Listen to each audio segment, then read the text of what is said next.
Hello Kitty маань болохоор ихэр дүүтэй байгаа. Яагаад Hello Kitty-д ам байдаггүй вэ? Тэгээд ээж нь охиныгоо өөрчлөгснийг анзаараад өрөөнд нь байгаа тэр олон Hello Kitty-гийн юмнаас болоод байна гэж бодоод бүх Hello Kitty-гийн гар шатаасан байдаг. Сайн мэцханаа Жинэна өнөөдрийн бичлэгээ би та бүхэнд Hello Kitty-гийн тухай ярьж өгч байгаа. Би бүгдээрээ судлаад твиттерээр бүгдийг бичээд өгөөдөрсөн байгаа. За миний бэлдсэн юу вэ гэхээр эхлээд сонирхолтой фактууд, дараагийнх нь болохоор Hello Kitty яаж үүссэн тухай story байгаа. Түүхэн. За тэгвэл бүгдээрээ эхэлцгээе. Бичлэгээ дуусна үзээрэй. Тэгээ бас лайк, subscribe дараад өгөөрэй.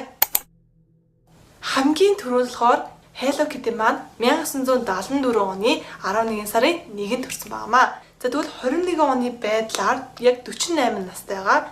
Гэхдээ одоо дандаа 8 насныхаа дүрээр төрслөгдөж явдаг байгаа.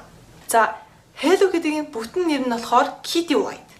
Kitty White. Та бүхэн бас өндөр жидийг бас бодж үзсэн байх. Өндөр нь болохоор 5 айлмтай тэмцүү, жин нь болохоор 3 айлмтай тэмцүү зүүн. За тэгээд А бүлгийн цустай Аавыг нь George White. Тэгээ бизнесмен хүн байгаа. Харин ээжийг нь Mary White гэдэг төгөлдөр хуурч хүн, алимны пай хийх үнэхээр дуртай. Дандаа алимны пай хийдэг гэсэн. Энэ миний хамгийн сонирхолтой санагдсан факт байгаа. Юу вэ гэхээр Hello Kitty маань болохоор ихэр дүүтэй байгаа. Ихэр дүүгийг нь Mimi гэдэг. Mimi.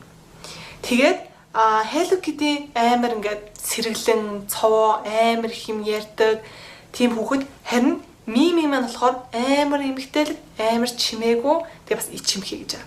Hello Kitty болон Mimi хоёрыг би яаж ялгах юм бэ? Ээж аав нь бас тэр хоёрыг дундаа нь яаж ялгах юм гэж бодож магадгүй. Тэгэхээр Hello Kitty маань болохоор улаан өнгийн тууцтай. Улаан өнгийн туузаа зүүн чихэндээ зүүж явдаг. За харин Mimi маань шар өнгийн тууцтай. Баруун чихэндээ зүүж явдаг.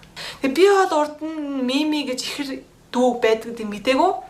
Тэгээд дандаа Hello Kitty-г харангууд шар тууз зүүсэн, зарим нь улаан тууз зүүсэн байдаг шүү дээ. Тэнгүүд зөв туузаа солилцсон л Hello Kitty байна гэж боддог байсан. Тэгэхээр одоо бүгдээрээ энэ Mimi юм байна, энэ Kitty юм байна гэд мэдчих болох нь байна. За дараагийн бас нэг сонирхолтой факт нь болохоор манай Hello Kitty маань найз залуутай гэж байгаа.